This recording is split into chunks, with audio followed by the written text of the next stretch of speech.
Andito na ang bagong kakampi ng masa, ang Kamanggagawa Party List. Ako po ang inyong lingkod, tagapanood TV. Isang masagana at mapayapang araw po sa ating lahat. Welcome back po dito sa ating YouTube channel at Facebook page. Panibagong araw, panibagong reaction video po ulit tayo mga tagapanood. At ito po ay galing sa channel ni Showbiz Trend Update. Nasa description po yung link ng kanyang channel. Bisitahin po at pakisuportahan na rin. At sa mga bagong napadaan lang dito sa ating channel, huwag niyo po sanang kalimutan na mag-subscribe. Hit nyo na rin po notification bell para lagi po kayong updated sa mga bago pang video na ating ilalabas. Share, like, and comment din po kayo mga tagapanood. Atin yung babasahin at pupusuan. Kaya naman simulan na natin ang ating reaction video sa araw na ito mga tagapanood. Let's do this! Welcome back sa aking channel. Kapuso actress Bea Alonzo spotted sa airport kasama ang kanyang boyfriend na Filipino-British at businessman na si Michael Needham. Panuurin at pakinggan ang buong detalye.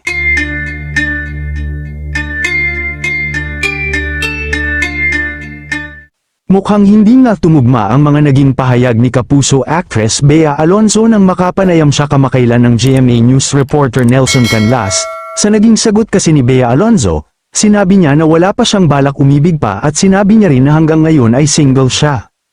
Pero matatandaan naman na kinontra ito ng showbiz insider at talent manager na si OG Diaz na hindi totoo ang mga sinasabi ni Bea Alonzo at sinabi nito sa kanyang vlog kamakailan na tila patama sa aktres. Aniya, huwag nang magsinungaling, hawak ko ang ebidensya.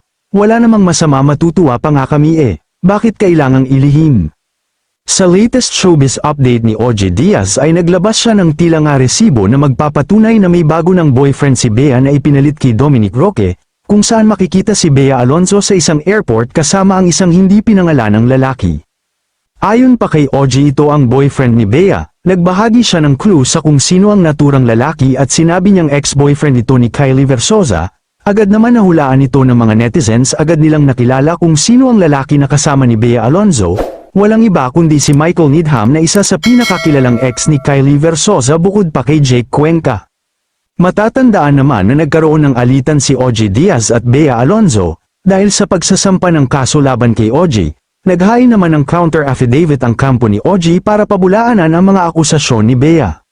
Pero ganun pa man ay sinabi ni OG na wala siyang sama ng loob sa aktres at sinabi niya na bilang showbiz insider ay trabaho nila ibalita ang kaganapan na nangyayari sa showbiz, at ani pa ni OG kay Bea, na bilang isang public figure ay natural lang na pag-usapan kayo ng tao dahil popular kayo. Mabuti nga daw ito na maingay ang pangalan niya para hindi mawala ang kanyang kasikatan, dahil yung iba nga ay gustong-gusto silang pag-usapan para lang umingay ang kanilang pangalan at magkaroon ng pagkakataon na makabalik sa showbiz. Sa ngayon si Michael Needham na Filipino-British na isang businessman ang pinaghihinalaang bagong karelasyon ngayon ni Bea Alonzo na ipinalit kay Dominic Roque, at ayon pa sa source ay ito ang dahilan kung bakit hindi na nakipagbalikan si Bea Alonzo sa kanyang ex-fiancé na si Dominic Roque. Kayo mga ka-showbiz, anong masasabi nyo sa ating showbiz topic ngayon? Kung may opinion kayo ay magkomento lang kayo sa aking comment section. At syempre kung bago pa lang kayo sa aking channel ay mag-subscribe na kayo para lagi kayong updated sa mga showbiz trends na ina-upload ko. Maraming salamat po. So sa balitang ito mga tagapanood, parang kinonfirma na lang din po na pagdating po sa pag-ibig ay parang pera-pera na lang po yung hinahanap ni Bea Alonzo. 'Di ba? Kaya nga daw po sila nagkahiwalay noon ni Dominic Roque dahil di umano gustong papirmahin ito ng ano ba tawag doon, yung agreement about sa kayamanan nila. Comment niyo po sa baba mga tagapanood kung ano po tawag doon. So kung ipinalit niya po ay mayamang negosyante po at kilalang kilala po ito, malamang sa malamang po. Dahil po talaga mapera ang tao na to mga tagapanood. Siyempre nga naman, hindi na kailangan ng agreement na yon. Dahil parehas po silang may pera. Di po ba mga tagapanood, at wala pong mawawala po yung sinasabi na baka pera lang ang hinahabol ni Dominic Roque. Itong lalaki na to, kung mayamang negosyante to, hindi po sasabihan na pera lang hinahabulin. Dahil mapera din po yung lalaki, mapera din si Bea Alonzo. Di ba po mga tagapanood?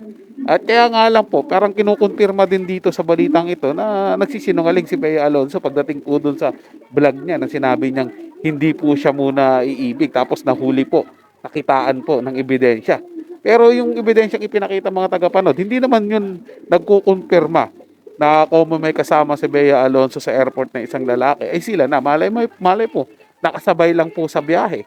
'di ba, kaibigan, kakilala, mga ganun pong mga tagapanood hangga't wala pong official na statement about kila Bea at dito sa lalaki na nagpapatunay na sila na o kaya mga ebidensya talaga, matibay na ebidensya po na mayroon po silang relasyon, eh hindi po natin masasabi na sila nga po mga tagapanood. Hindi ko mo may picture ka, eh ganun na. Minsan, maling interpretasyon lang ang nakikita po natin doon. Tanging pag-amin lang po ng dalawang partido ang magkukumpirma about sa relasyon nila. So yun lang po mga tagapanood. Nagustuhan nyo po yung ating talakayan sa araw na to. At kung kayo bago lang po na napadaan dito sa ating channel, huwag nyo po sana kalimutan na mag-subscribe. Hit nyo na rin po notification bell para lagi po kayong updated sa mga bago pang video na ating ilalabas. Share, like, and comment din po kayo mga tagapanood. Ating yung babasahin at pupusuan. So hanggang sa muli po, ito yung Tagapanood TV. Komento at opinion lamang, wala pong personalan. Paalam po at mabuhay po kayong lahat.